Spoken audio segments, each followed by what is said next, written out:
Thank you. Thank you so much. I'm a little jet lagged right now, so please bear with me. I was just in New York yesterday for the Sister Black Festival, Black Comics Festival at the Schomburg. It's really wonderful, and I'm so excited to talk to three goddesses of Black speculative fiction. That's us. That's what y'all are. Y'all are goddesses. Yes, that's right. So I'm gonna jump right into it because I know we're right on it, but. Mostly I want to talk about a lot about process and inspiration and some of the political aspects of why these particular narratives are so important right now, you know, and I think I want to start with the truths that you try to get to when you're writing. Like, what inspired you to write? What are some of the things that you are trying to tell truth about? Because I feel as someone who creates work that I'm trying to get at some specific inner truth of some kind, and I'm kind of curious about process, why you write, some of those types of questions. I'm sure a lot of people are curious about those as well, right? Yep. See? I can feel that.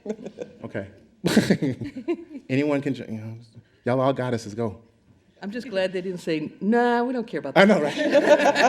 Like, awkward. Okay, okay, sorry. It's a complicated question because it's never the same truth. Oh, see. People ask me, you know, what do I write? What do I write about? Well, it's like, ask me what I'm working on now, and I'll tell you what I'm writing about. So, at the core of it, more often than not, is that I want to put us on the page. I want to be able to see myself as a Black, Caribbean, queer woman on the page. But over and above that, every book has a different theme. I guess I'll jump in. That's a very big question. It's very big. And I guess the first things that I thought of, the first things that popped into my head with your question, which probably doesn't embody everything that I think about when I'm writing or all the truths, but the first thing that popped into my head was wanting to see the Africa that I know in the future and also in the present in the way that I knew it. Right. You know, whenever my family would travel to Nigeria and I would see interactions with technology, for example, and just people being people, I would realize that, you know, I wasn't seeing that in the types of stories that I wanted to see. So one of the things that my mom always says is, if you're not seeing something done, then do it yourself. And so those are some of the things that drive me to write. But also, I'm very much one of those types of writers who I bleed onto the page. So the pain that I'm feeling, if I'm going through something, if I'm dealing with something, if I'm experiencing something from just seeing things happening in the world, and I'm responding to that, and I'm very emotional about that. Like I feel very connected to just people around me, and I often kind of respond to that. And so a lot of that will come into what I'm writing as well. Like a lot of the emotions that I'm feeling, a lot of the pains and the conflicts and the rage is a big one that comes out in my work. Those are some of the things that come out in my writing. I think I was talking earlier about what prompted me to write the Gilda stories, yes, please. The first story, and I would love to hear if people have specifics about what prompted them to write their first, because mine was based on a very specific incident that happened to me in the mid-'80s. Does anybody here remember telephone booths? Okay. I was in a telephone booth at the corner of my street. I guess my phone wasn't working, or I had rebelled and not paid the bill. But so I was in the phone booth, and these two guys walked by me and went into their whole thing. Oh, baby, let me suck your blah, blah, blah, blah, blah, and I want to do this to you, and oh, you're looking so good, as if that would interest me, their opinion. And I was talking to my friend, Marianne, and she said, what's going on? I said, hold on a second. I turned and looked at them, and I said, please go away. And then I turned back to Marianne. Well, of course they didn't go away. They just went on and on. I said, hold on. I turned around. I said, motherfucker, I will fucking kill you if you don't get the fuck away from me. And one of the guys said, this bitch is crazy. And the other guy was just like, kept on going. I said, yes, I am crazy, and I will kill you. And used a lot of that language that my grandmother had asked me not to use. And the one guy dragged the other guy away. Wow. And this was on West End Avenue and 93rd Street in Manhattan. My adrenaline had gone through my body like crazy. I was so happy there was nothing at hand for me to pick up, because they keep West End Avenue kind of clean. So my friend Marianne, I heard her screaming, Jewel, Jewel, Jewel, because she thought I was killing someone.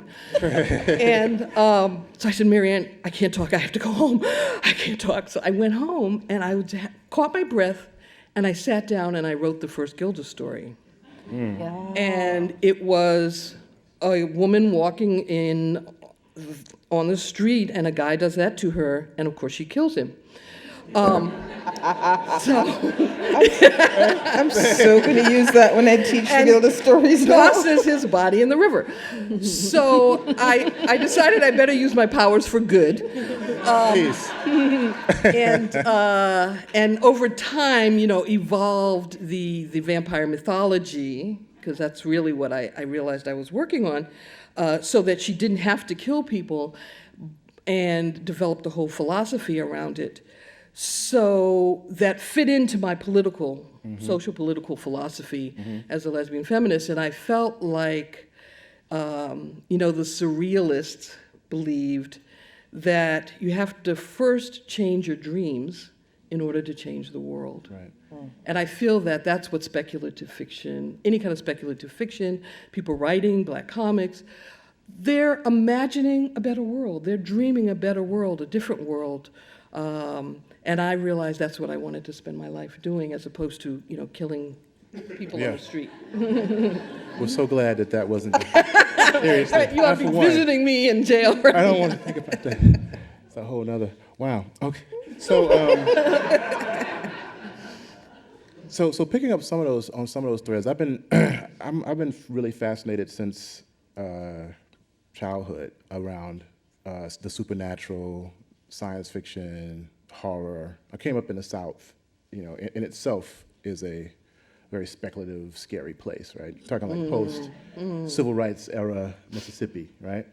So I was introduced to a lot of these particular types of narratives by my mother, right? And by my grandmother, who I think probably was a hoodooist or a conjure woman herself, just thinking about some of the things that she would talk about, which at the time I thought were like superstitions, but now I realize were other types of truths, right, as you were saying. So I've been thinking about this notion, what I call the ethnogothic, right? The idea of using Gothic tropes in a particular fashion, right, that are connected to ways of exercising trauma, right? And of course, like one of the aspects of the Gothic is the grotesque, the monster, right? This notion of these hyperbolic, frightening spaces, right? So I'm curious about, because I know y'all deal with monsters or monstrous things, and sometimes. What monster inspires you the most, and why? And how does it connect to some of the political aspects that you think might be inherent in the work? By the way, I teach, I'm a professor of, anyway. I know, right? It's so big, and I'm sorry. It's all like So you hinted to me you would be asking this question, and I've been mulling it over ever since. I know, see? I know, I've been sort of walking around in a daze thinking, I can't pick just one. I know, well, it doesn't, pick several. Pick several. Well, I think I'm going to put a bunch all together. Thus is the nature of monsters, right? Yes, exactly. They are chimeras. And it is Stagoli, it is Papa Legba, it is Ishu, it is that tall, lean man, dark man in the top hat, who knows more about the dark in you than you do, and knows that you want it. I don't have anything, so. I'll keep talking and something will come to you. No, I think, mine, I'm sitting here trying to figure out why this monster is so central to so many of my stories. There are two. I think I know what one of them is. Yeah. One of them is Godzilla. And this is why I'm sitting here trying to figure out, okay, because Godzilla has shown up in many of my stories in various ways. And I know that if someone were to just ask me without intellectualizing it, why do I like Godzilla? It's Godzilla's destructive nature. Godzilla comes out of the water and just destroys shit. And for no reason. You know, there's no there's no rhyme or reason. Just comes out, destroys everything,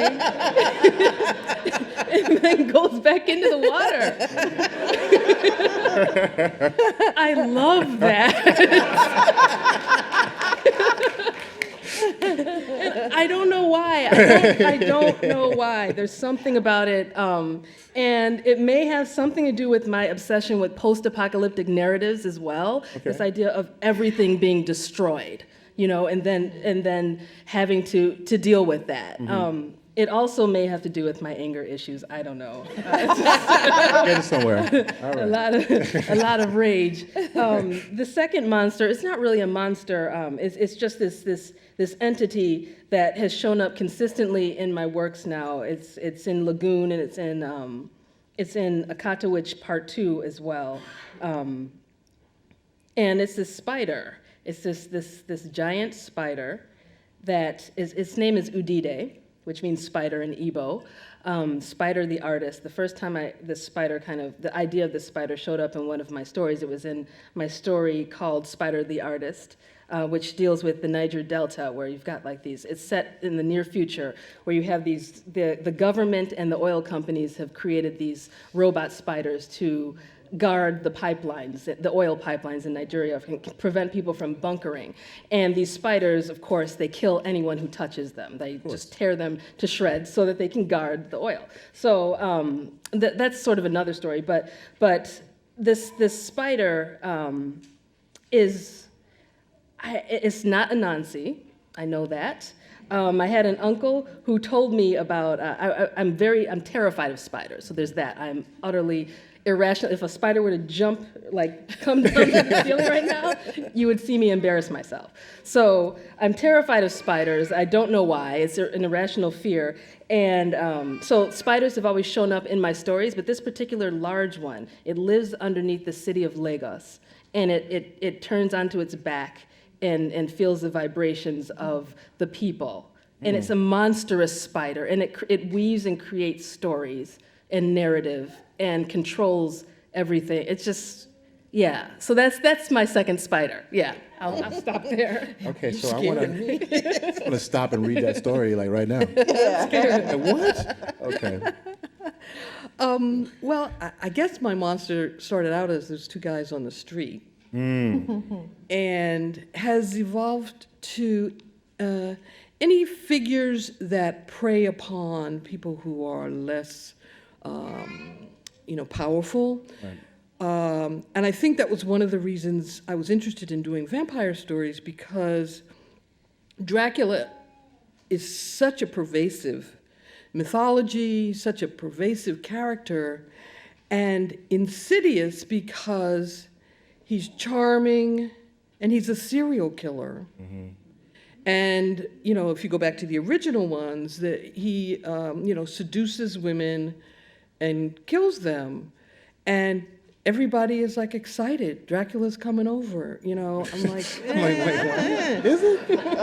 So that really fascinated me, that people would find this such a romantic figure in such a predatory figure.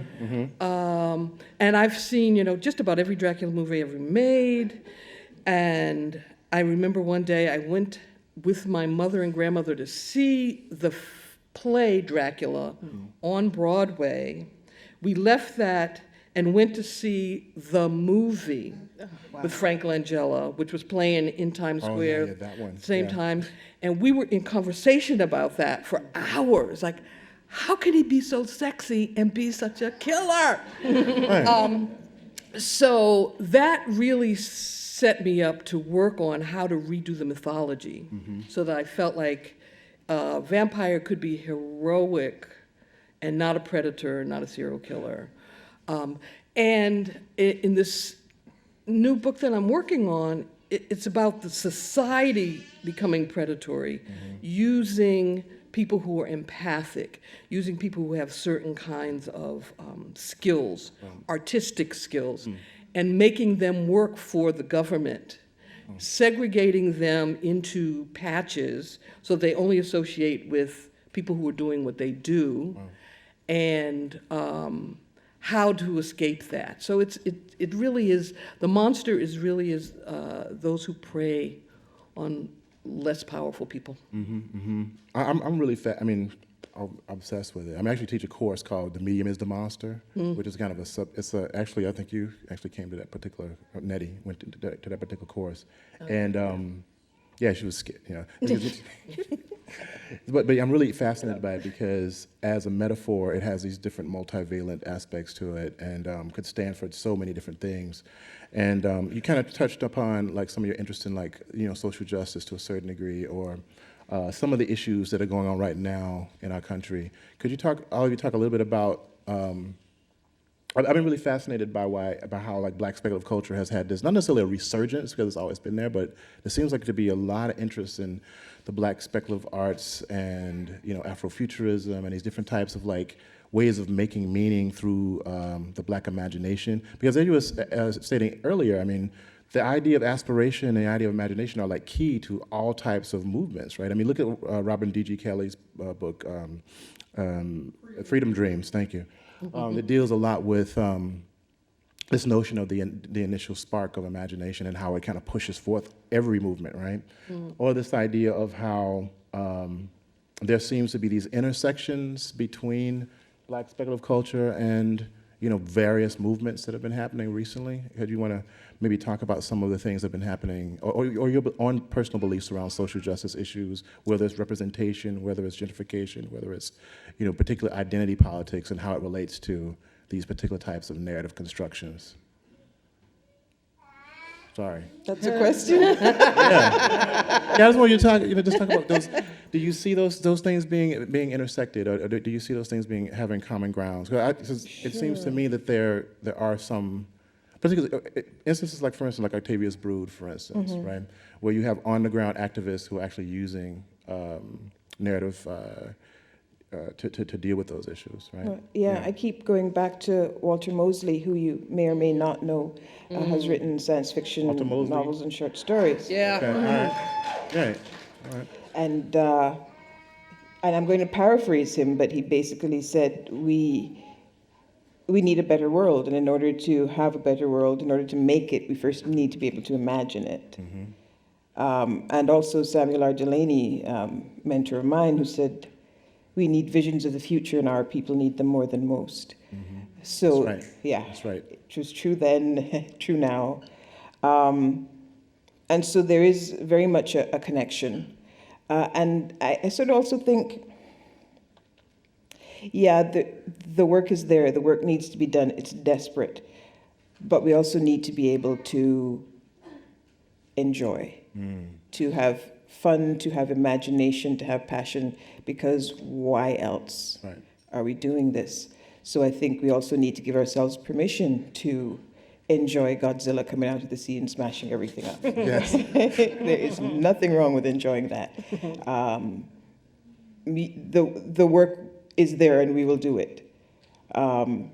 So there's very much a connection between allowing ourselves to imagine, allowing ourselves to think that we get to, like anybody else, have fun, and using that to fuel the vision of what it is we're trying to make. Sometimes I just want to write strange stories set in strange places. My own reality will always seep into those stories. But I want to hold on to the fact that we get to do all of it. Right. Yeah, I'm sitting here thinking about the word using these narratives for social justice, and I'm very resistant to that. Yeah. Because I know that when I sit down to write something, I'm not thinking that, okay, I want to make this point, this is something I want to show the world about whatever. When it comes down to it, when I sit down to write, I'm not thinking about anything. I'm just letting it flow. I'm a very subconscious writer where oftentimes I don't even have an outline. I don't even know who the character is. I'll just sit down and just start. Right. And whatever is flowing through me is what will flow through me. So the idea of using the narrative for something is foreign to me. I mean, I understand other writers, other artists who operate like that, but for me, I definitely don't. But I do know that I'm very much a political person. So those ideas and what I want to see, the changes that I want to see, and the things that I want to do and want to see done, those are already there. Those are things that I might have conversations about when I'm not writing. But when I sit down to write, those things come through in a more indirect way. Like, I mean, I deal with, my books tend to be very political, and it's not that I sat down and thought, okay, I want to write this political story. It's just that they are because I am. Right. Yeah. Yeah, I would say the same. I think I might be a little more conscious of it. I don't think I start out to write agitprop, but having come of age, in the civil rights movement, the black arts movement, all of the work that people were doing was an expression of liberation and opening new worlds to us, the worlds of blackness. So I think I started writing in a very conscious way about blackness, the same as being a feminist. I started writing very consciously about women and how women are placed in the world. At the same time, I don't want to write a tract, so people will just, snore. But I think, though, having come of age in those particular movements make me much more conscious of it as I'm doing it. And I think that's one of the interesting things for this,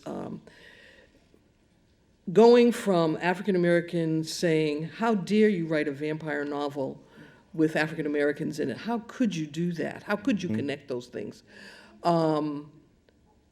To 25 years later, as my vampire novel is about to have its 25th anniversary, and a new edition, to see the community come full circle and say, oh yeah, we're going to claim this and we're going to give it its own name, Afrofuturism. It's really great. And in part, I think that's because the political evolution on campuses, in communities, poorer communities who are starting to understand their economics has to be taken in their own hands. Right. They can't wait for the government to fix it. That racism, sexism, any of the isms really need to, he's saying, shut up, Jewel, need to be in our hands. How we fight them need to be in our hands. And I think that is a sign of hope. And I think that's one of the reasons that our writing has started to spread out into these fields, into Black comics, into Afrofuturism, and other speculative fictions. I think it's a sign of hope. I think so too, seriously. I want to get ready to open things up for questions. Any question cards from the audience? I just heard the conversation that you were talking about in terms of your version of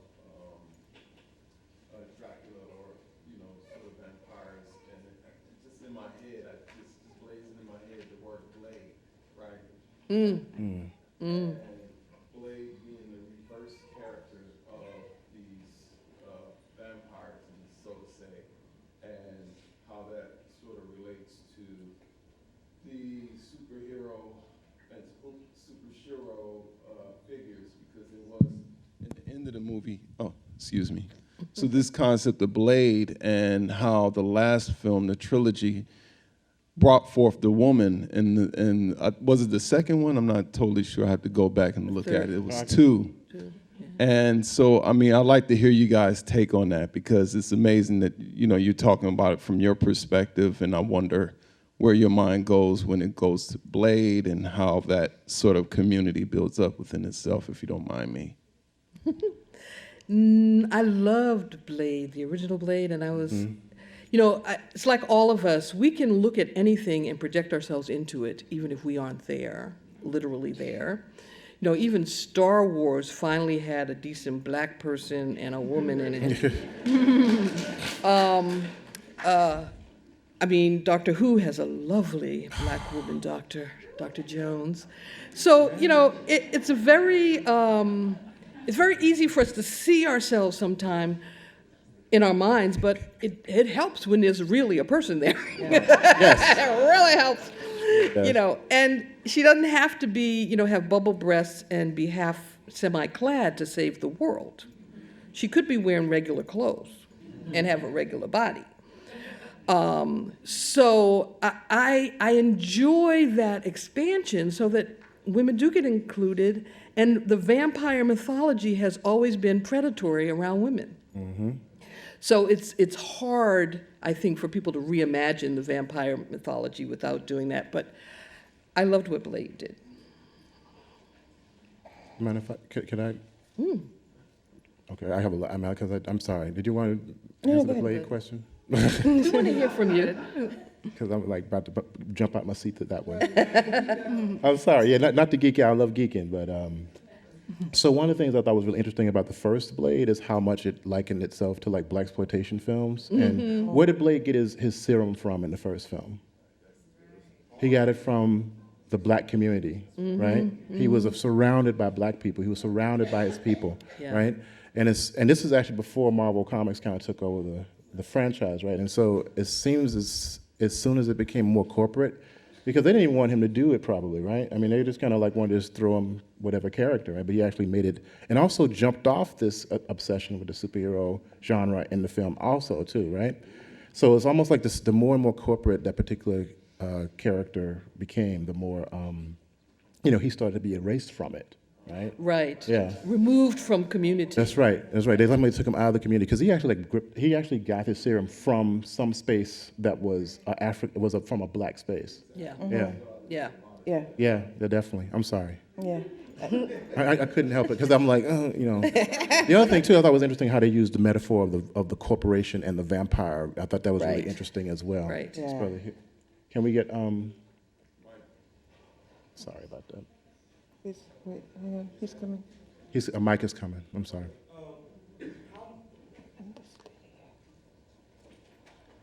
Ask how much of you guys' imagination is tied, I know it's called Afrofuturism, how much of it is tied to your knowledge of the past and past rituals and stuff? Because a lot of times I know that the imagination is circular, whereas it deals with the past and the future. But I know that you guys are Afrofuturist writers.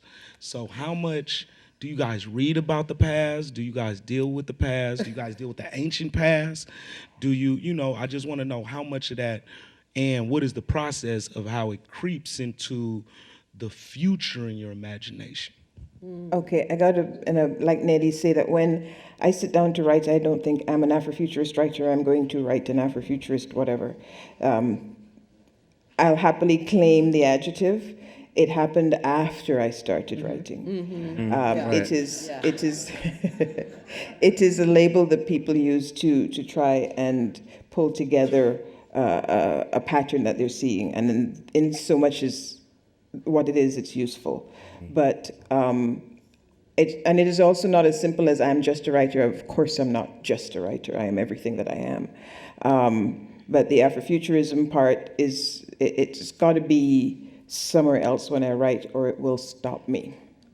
But of course, I'm writing science fiction fantasy, so of course, yes, there's a lot of research that goes into it, and a lot of, not just research, but theorizing, because of course, the history books leave stuff out. So you have to imagine yourself into those places. I'm researching the future, I'm researching the past, I'm researching Black history, Caribbean history, white history. I barely stayed awake through a history class when I was in school. And now, if you look at my shelves, that stuff is all over the place. And discover, the more I go into it, the more I realize that human beings are human beings. You can reach back into the very beginning of time when human beings are human beings, and we aren't that different. And there's something healing about being able to go back into African histories and African cultures and African ways of life, and see that what we are capable of, which but to see it proven over and over and over and over again as the centuries go by and the centuries go forward. I definitely look into my past. I am what I consider Naija American, which means Naija is slang for Nigerian, and I'm American. So Nigerian American. I was born and raised in this country, but from a young age, my parents were taking me back to, my siblings and I, back to Nigeria to reconnect with our heritage, reconnect with our family. Most of our family is there.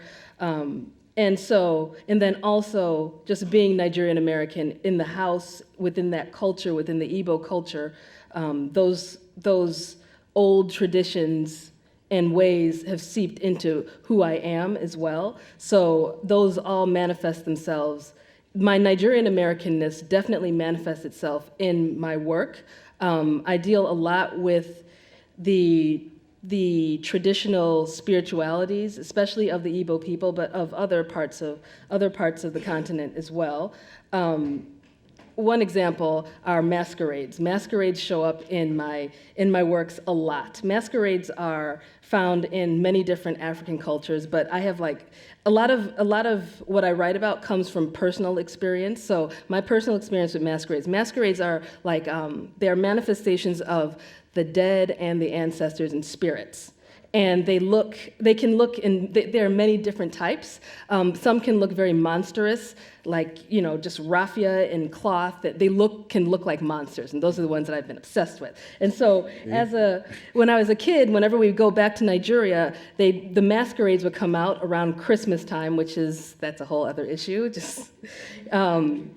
You come out around Christmas time, and because my sisters and I were American Nigerians, they would harass us the most. And they would literally chase us down the street. Okay, they would chase us. They had a whip, and they would whip people, and they would chase us down the street with the whip. And luckily, we were fast, so we weren't caught too many times. So when I think back, I'm like, okay, and a lot of times we would outrun them. And so when I think back, I'm like, oh, I was outrunning the spirits. And so in my own stories, you see the masquerades show up a lot in my stories, and they show up in a way where they show up in the way that I imagine them, because I've seen the really big, terrifying ones at weddings, and all the women just run to the other side of the room. It's really quite epic. And in my stories, because I'm writing speculative fiction, I can imagine those masquerades the way I see them, which is they're not people, or men in particular, dressed up in these elaborate costumes who then take on the ancestor or the spirit. They are that creature. And so in my stories, I can do that. I can show them that way. And I have a lot of fun with it. So yes, I do look in the past.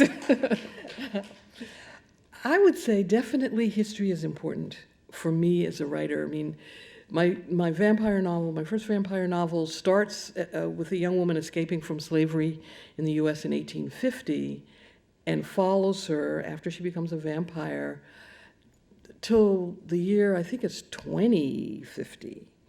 So my goal was to see the line of history through a couple of hundred years. And the way I do that research is I pick a place, a town or area of the country I want her to be in.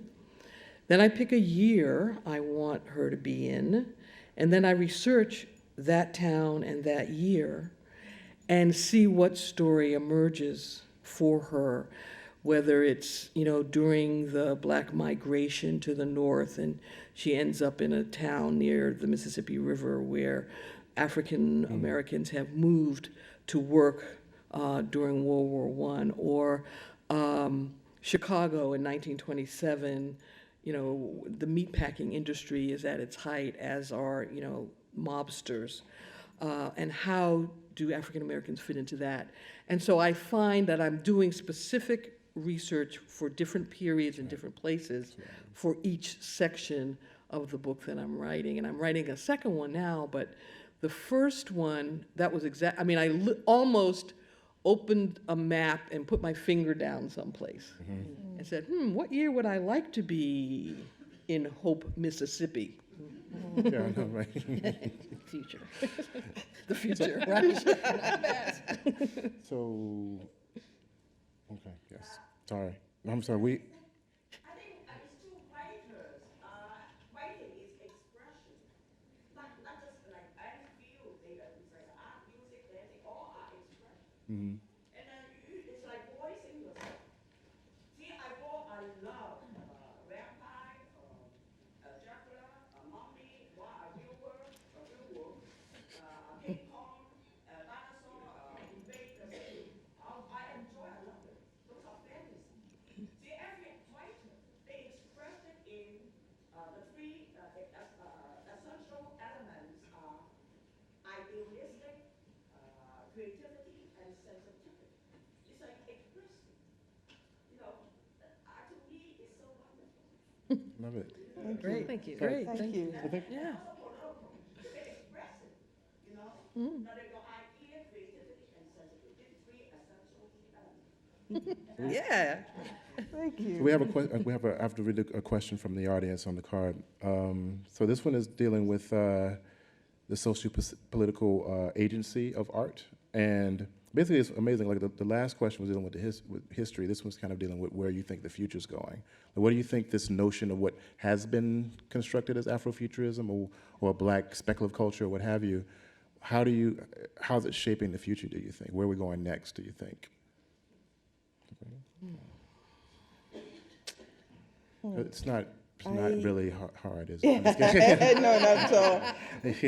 I can say where I hope it's going, Okay. and I hope it gives more people permission to know that they can imagine and that they can make stories. I mean, I think the three of us were at Astra Blackness a few months ago, and there was a young woman in the audience, Black woman, who also loved horror and didn't think she could write it because she kept imagining Black characters until she found an ARC, an advanced reading copy of one of Octavia Butler's novels on the streetcar or whatever they do in LA. And then it was like her imagination broke open and now she's writing. And it cuts to my heart that somebody thinks that because they've never seen it, they can't do it. So that's where I would hope it's going, is that more of us have just sort of know that we can stand up and make what we imagine. I think also that what I'd like to see and what I think is we're going to see more are more African writers from the continent. That's right. You know, writing I have issues with Afro. I know. The label of it. I'm just going to leave that my own alone. I'm just going to issues. use the word though. Yes. So with Okay.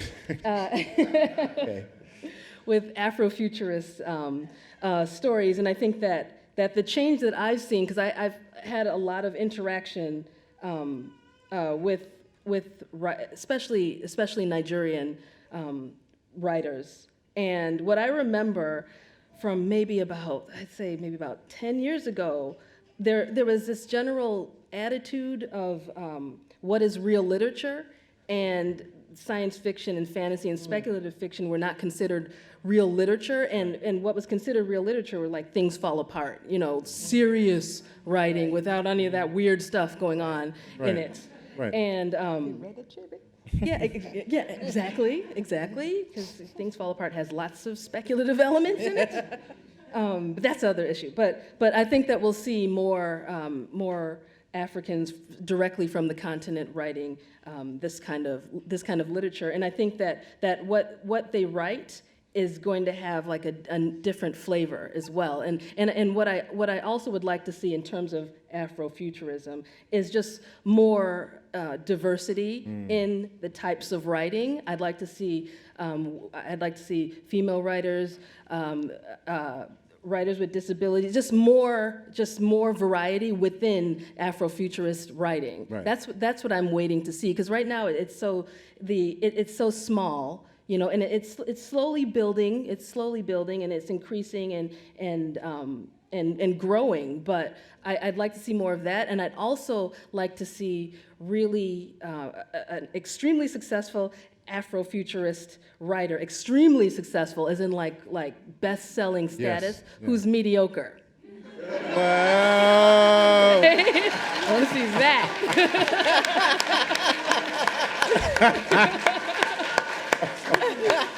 Yes. Nice. Yes. Yes. All right. Okay. I want to see that. For me, the idea that genre fiction, and I usually say speculative fiction to cover everything as an umbrella term, but I think speculative fiction is really an easy way for a large population to find themselves and find their politics. Any kind of genre fiction, whether it's detective stories, whether it's cartoons, whether it's a romance, I know you find that hard to believe, but any kind of genre fiction can get away with telling a political story. And if it's a genre fiction, more different kinds of people are going to read it, because they feel like, oh, this is just going to be fun. And then when they finish, they realize, oh, wow, I thought about that. That was deep. And whoa. And, you know, you saw Star Trek do it with issues around race. We see all kinds of TV speculative fiction shows introduce complex ideas. And I think the more of us who write and start writing younger, the more complex ideas we will put in genre fiction, and the more of us who will read them and become increasingly conscious of our political surroundings. Wonderful. Or I hope so. Yes, I totally agree. I'm going to have to be the bad guy and be like, that was our last question. I'm so sorry about that. I know. So thank you for the three goddesses of speculative fiction for this conversation. That's fun.